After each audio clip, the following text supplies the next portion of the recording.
Decode the exit poll results for the benefit of our viewers who may just be joining in. Let me recap for you what the results say. At the lowest, we've got the India Today poll, which says 106 for the BJP and 75 for the Congress. The highest, News 24, 135 for the BJP and 47 for the Congress. That's the story when it comes to the polls in Gujarat. As far as Himachal is concerned, again, very clearly, most polls seem to suggest that it is going to be a victory for the BJP. Let me get wrap-up comments now from each of our panelists who've been here with us through the course of this program. And Shekhar, let me start by asking you, the manner in which these parties have campaigned, the discourse that we've seen play out between the BJP as well as the Congress. I mean, should we brace ourselves now as we get ready for other state elections for things to get even nastier and uglier?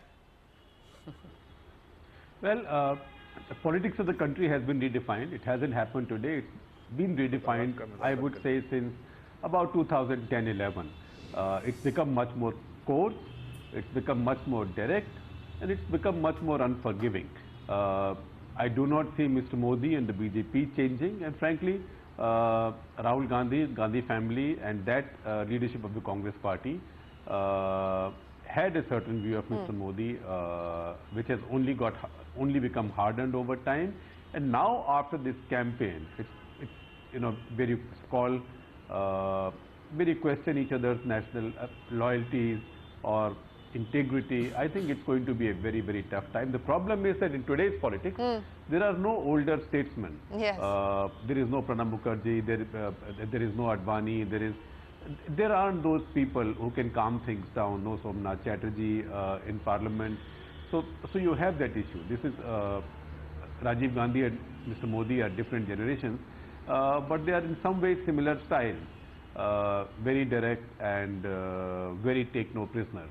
So I think we should brace ourselves for more action-packed politics going ahead. Who wins or who loses is besides the point.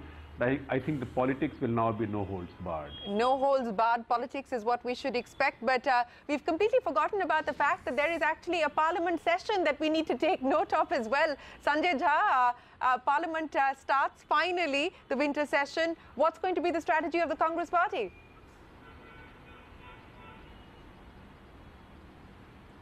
Well, I think we will definitely raise all the issues that we were talking about. There are some serious issues that we have on the Rafale jet deal. There are question marks on jobs. Like we were having an argument earlier and somebody said that if the verdict goes in favor of the BJP, it means that GST was not a problem, demonetization was not a disaster, and jobs have suddenly happened for India's young. I don't think that's true. That's a very reductionist argument. I think the problems on the ground are germane. In fact, I think they are actually getting further accentuated. There will be, I can promise you, Shereen, you will find a Congress party, let's assume hypothetically that if this verdict holds what the exit polls are saying, I think you'll find a more resolute, a very determined Congress party. We are definitely, I think Mr. Rahul Gandhi has clearly invigorated and galvanized the complete rank and file of the Congress workers across the country, not just in Gujarat. Let me tell you, I think the Gujarat election has been fascinating. Everyone has seen it across the country. You have seen how Congress's social media has become so absolutely kind of vibrant and aggressive. So I think the Congress party is on the right momentum, and we are very confident that 2018, yes, is a big year, and we'll fight it tooth and nail. Well, fight it tooth and nail. Deepan, let me give you the final say from a market's point of view.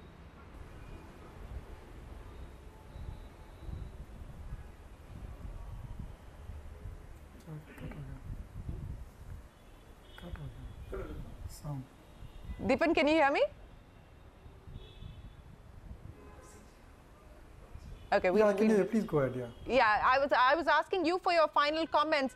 More resolute Congress party that will put up a fight across other states. That's the view coming in there from Sanjay Jha. We have a parliament session to contend with as well. No holds barred politics is what Shekhar Gupta is anticipating. What would be the final comment from the markets?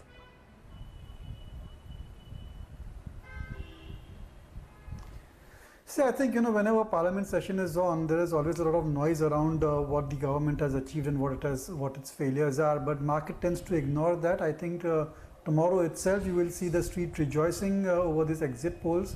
And exit polls, I think they will hopefully assume that BJP will form the next government again in Gujarat.